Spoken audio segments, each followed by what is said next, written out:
అది Tirupati railway station. మూర్తి అతని శ్రీమతి హైదరాబాద్ వెళ్లేందుకు ట్రైన్ కోసం ఎదురుచూస్తూ ఉన్నారు. మూర్తి ఉద్యోగరీత్యా హైదరాబాదులో స్థిరనివాసమున్నా మూర్తి జన్మతః రాయలసీమవాసి. నారాయణాద్రి ఎక్స్ప్రెస్ రావడానికి ఇంకా 1 గంట టైముంది. అంతలో ఒక ఆయన పిగిలిపోయి మాసిపోయిన తెల్లపంచె, చిరుగులు పడిన తెల్ల చొక్కా వేసుకొని మూర్తివైపే తదేకంగా చూస్తున్నాడు. ఎవరో భిక్షగడులా ఉన్నాడు. ఆయన ముఖం లొట్టలుపోయి కళావిహీనంగా ఉంది. పెదాలెండిపోయి చీలిపోయి నిర్జీవంగా ఉన్నాయి. క్షురకర్మ కూడా చేసుకున్నట్లు లేదు. తలస్నానం లేక తల వెంట్రుకలు దుమ్ముపట్టినట్లుంది. సుమారు 60 ఏళ్ల వాడిలా ఉన్నాడు. కాళ్లకు చెప్పులు లేవు. ఏదో బాధలో ఉన్నట్లు ఉన్నాడు. మూర్తిని చూస్తూ అలా ఇలా పచార్లు చేస్తున్నాడు. టైము ఎంత సార్? 5 అయింది పెద్దాయనా. హైదరాబాదు వెళ్తా ఉండారా? అవును. నీ పేరు మూర్తి గదు? మీ ఊరు రాసపల్లి గదు? అవును. నీకెట్లా తెలుసు? మీరు కరణాలు సాములు గదు? మీ నాయన పేరు కిట్టమూర్తి గదు? అవును అవును. నేను గోవిందరెడ్డిని. సామి గుర్తుపట్లేదా? ఇందాకట నుండి నిన్ను చూస్తానే ఉండాను.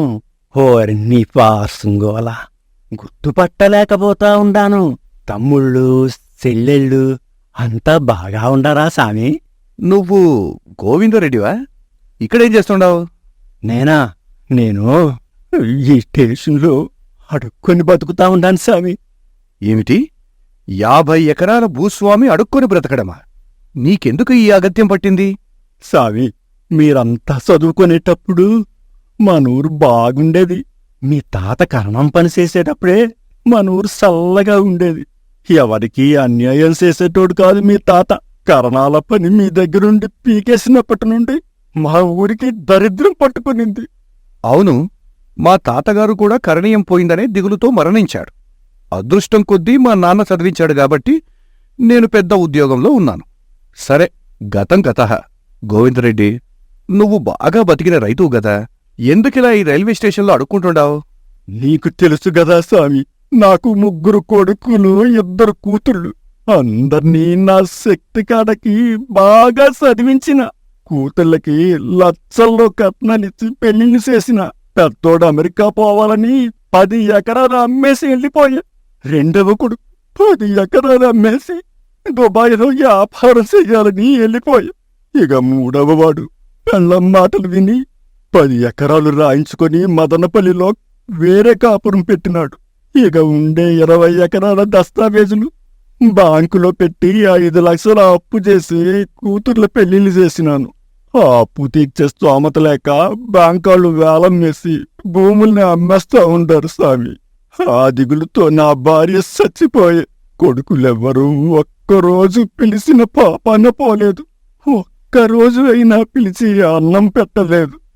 ఈ వయసులో ఇంత బతికి అడుక్కునే స్థితికి దిగదార్చినారు స్వామి నా కొడుకులు.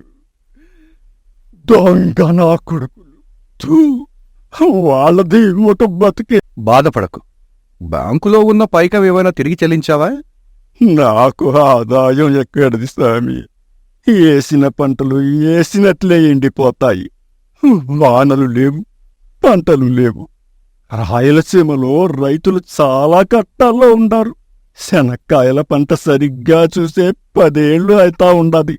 మళ్ళు చూద్దామంటే నీళ్లు ఉంటే కదా పండేదానికి.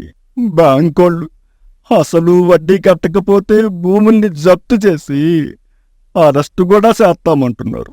ఎకరా భూమి అమ్ముకుందామంటే కొనే నాదుడే లేడు. ఊరికే ఇస్తే కూడా తీసుకునేవాళ్ళు లేరు సామి. ఏవండి, ఈ పెద్దాయన చెప్తూ ఉండేది నిజమేనా? నాకు నమ్మబుద్ధి కావడం లేదు. అవును, గోవిందరెడ్డి చెప్పింది అక్షరాలా నిజం. వర్షాలు పడక, భూమిలో నీళ్లు లేక భూములన్నీ బీడుబట్టి ఎడారుల్లాగా మారిపోయాయి. గిట్టుబాటు లేక రైతులు సేద్యం చేయడమే మానేశారు. బాధపడితే మనం చెయ్యగలిగింది ఏమీ లేదు గోవిందరెడ్డి. గోవిందరెడ్డి కథ విన్న తర్వాత ఆయన దైన్యస్థితికి మూర్తి మనసు అల్లకల్లోలమైంది. అలజడితో మూర్తి కళ్లల్లో నీళ్లు సుడులు తిరుగుతున్నాయి. గోవిందరెడ్డి నా చిన్నప్పుడు తన వీపు మీద ఎక్కించుకుని ఆటలాడించేవాడు. నేనంటే అతనికి వల్లమాలిన అభిమానం. బయట ఊర్లకు వెళితే స్వీటో ఫలమో తీసుకుని వచ్చేవాడు. మా నాయనగారి క్లాస్మేట్ ఈ గోవిందరెడ్డి గారు. నా చిన్నప్పుడు వాళ్ళింట్లో కారాలు, సుట్టలు, పప్పు బిళ్ళలు, పాగం పప్పులాంటి అప్పచ్చులు చేసి మాకు తెచ్చిచ్చేవాడు. కనుమ పండగ రోజైతే దోశలు, శనగ్గింజల ఉరివిపిండి వేసి ఆప్యాయంగా మాకు తినిపించేవాడు. భగవంతుడు ఎంత పక్షపాతి! రెక్కలు ముక్కలు చేసుకుని ప్రతిక్షణం కన్నబిడ్డల కోసం ఆరాటపడి వాళ్ల అభ్యున్నతి కోసం పాటుపడే తల్లిదండ్రులను నిర్దాక్షిణ్యంగా వదిలేస్తారే ఈ కడుపును పుట్టిన పిల్లలు. పసివాళ్లుగా ఉన్న పిల్లలు పెద్దయ్యాక తల్లిదండ్రులకే పగవాళ్లుగా ఎందుకు మారతారో? చదువున్నదనే అహంకారమా? డబ్బున్నదనే అహంభావమా? తల్లి తండ్రి నిరక్షరాశులే కావచ్చు, భూమిని నమ్ముకున్న రైతు బిడ్డలే కావచ్చు, మొరటువాళ్లే కావచ్చు. కాని రక్తం పంచుకొని పుట్టిన బిడ్డలే ఈసడించుకుంటే వారి గతి ఏం కావాలి?